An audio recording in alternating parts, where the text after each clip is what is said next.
It's just gone lunchtime. This is All Angles here on ENCA. Good afternoon, I'm Masoko Ratlacha. It is that time of the day when we give you an update on how far some of the stories we've been following for you throughout the course of the day have advanced. Here's your lunchtime update. All right, our reporters are on the ground following up on developments for us. We have Ronald Masinda in Gqeberha and Aviwe Mtila is in Johannesburg. All right, let's start with Ronald Masinda in Gqeberha. Ronald, my understanding is that, thousands of people, after several weeks of that flooding in the Eastern Cape, particularly in Nelson Mandela Bay, were left homeless, and government, of course, made many promises to those people. Have those promises been met? Well, at this stage, Maseko, and being here for almost a week now, it seems like there have been some strides made to assist those who have been left without their homes following a weekend of flooding. But what we have seen over the past few days is that more rain, but not with much of an impact as we witnessed last weekend. But what I can tell you at this stage, and this is due to the weather warning, a cold front is still affecting many families. And to make matters worse, some families are without electricity, and I'm not even referring to load shedding where electricity goes off for 8 to 11 hours per day, depending on which stages we are on. I'm talking about being without electricity for 8 days, and this is a community in Motherwell that we visited earlier today, and they've been without electricity for over a week now. They have been deprived of, using geysers to wash themselves.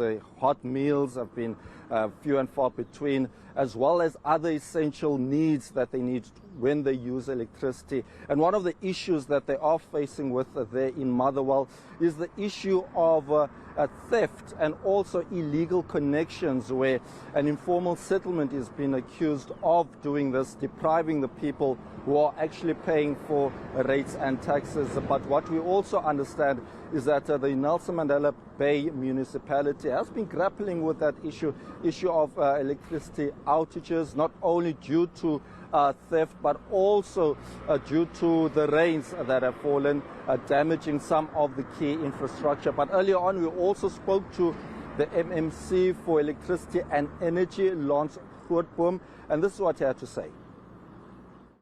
We had heavy rains recently, and obviously heavy rains will have an impact on our overhanging lines, and that will have an impact on our substations. We also got underground cables, and we have a challenge with some of these temporary connections that is also exposed, all of them having an impact on some of the outages. But I think overall, it is last weekend's outages was because of bad weather. It was really difficult for our artisans to get to the different substations with the rain there. Remember, also some of these cables were getting wet, and it was a challenge. So that's why you would notice there was a number of outages. But you must also understand that because of the rains, there's a backlog of outages, that electricity that is off in communities, and our artisans must now go to those areas and address them. Remember, with temporary connections, for example, it might not put the entire community out. It might only take a few streets out, and our guys have to spend some time there. And then there's an outage, and they have to go, and they have to get the whole team to be able to deal with that, including contractors that we've appointed to do it.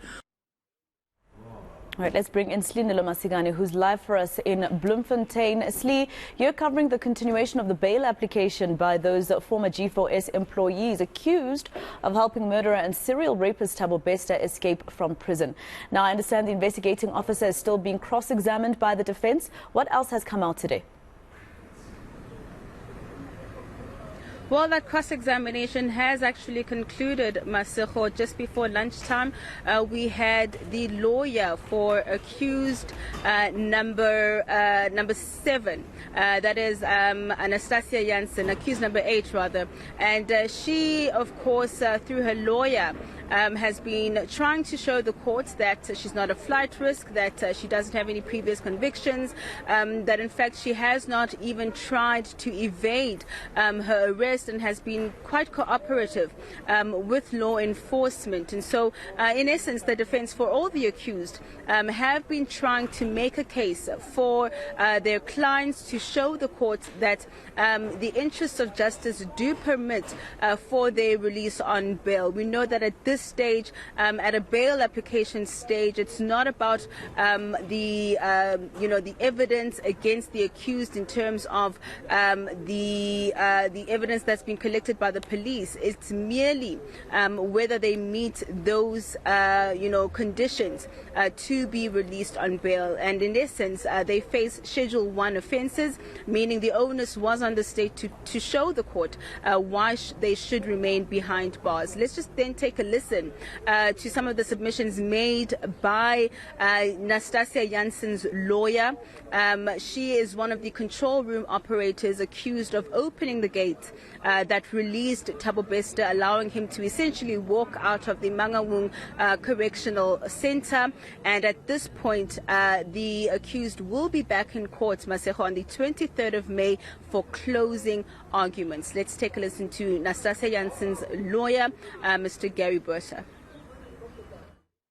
Colonel, you agree that President number 5 had no previous convictions?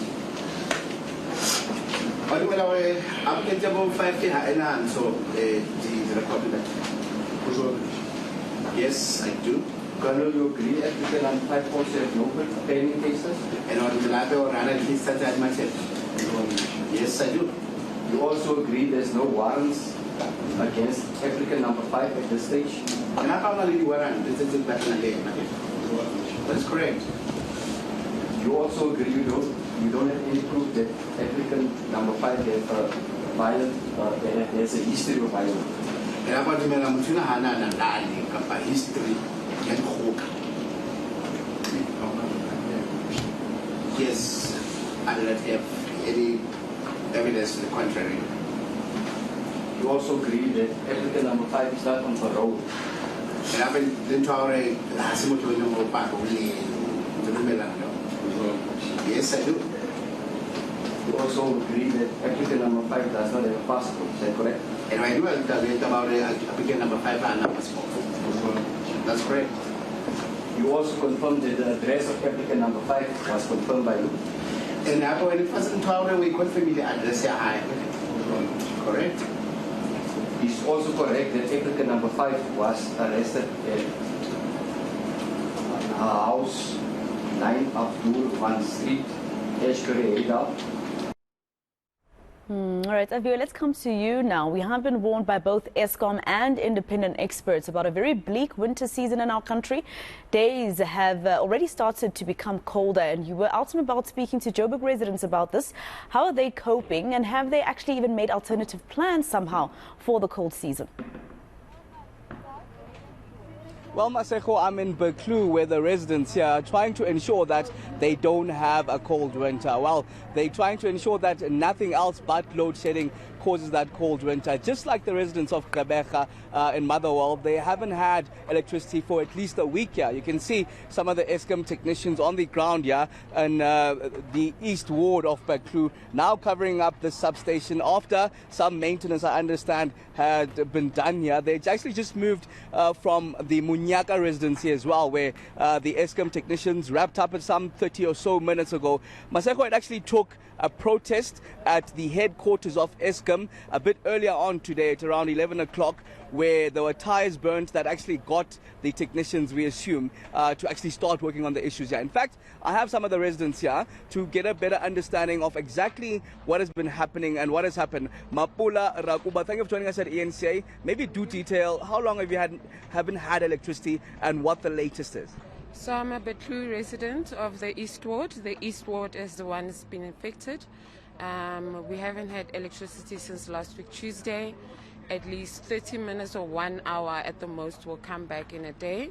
The technicians have been giving us different information every day. Some logs get cleared when we log in our faults. They get cleared and say it's fixed.